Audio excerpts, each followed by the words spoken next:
بكل وضوح بأن النظام العراقي أصبح جزء من منظومة التهديد الإيرانية، يمول الإرهاب ويهرب الدولار ويسمح بانتشار الميليشيات في العراق والمنطقة. استمرار هذا النظام ما عاد خطر فقط على العراقيين، بل تحول إلى خطر استراتيجي يهدد أمن المنطقة.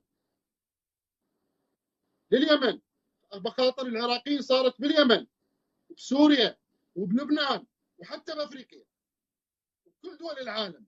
يعني العراق صار ممول وحاضنة لهذه الميليشيات والعصابات الإرهابية، ومنها تهدد دول الخليج بالصواريخ والميليشيات، ومنها من العراق اجت التهديدات بالعبث بالممرات البحريه الدوليه مال التجاره والطاقه، مضيق هرمز او البحر الاحمر.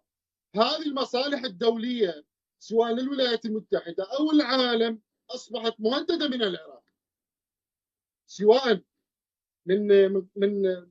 سواء بقطع النفط او من القواعد العسكريه اللي موجوده عند الميليشيات، كلها اصبحت تحت رحمه ميليشيات مرتبطه بالولي الفقيه.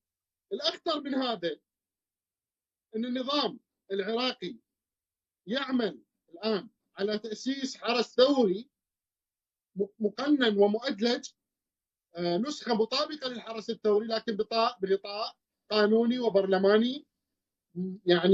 يعني هذا يخلينا امام دوله عسكريه عقائديه تنهش ما تبقى من امن المنطقه وتتحول الى تهديد وجودي للمنطقه. منا اقول لك انه ازاحه هذا النظام ما عادت خيار سياسي او اصلاحي يمكن التفاوض حوله، بل اصبح ضروره ازاله هذا النظام، اصبحت ضروره استراتيجيه لا بديل عنها.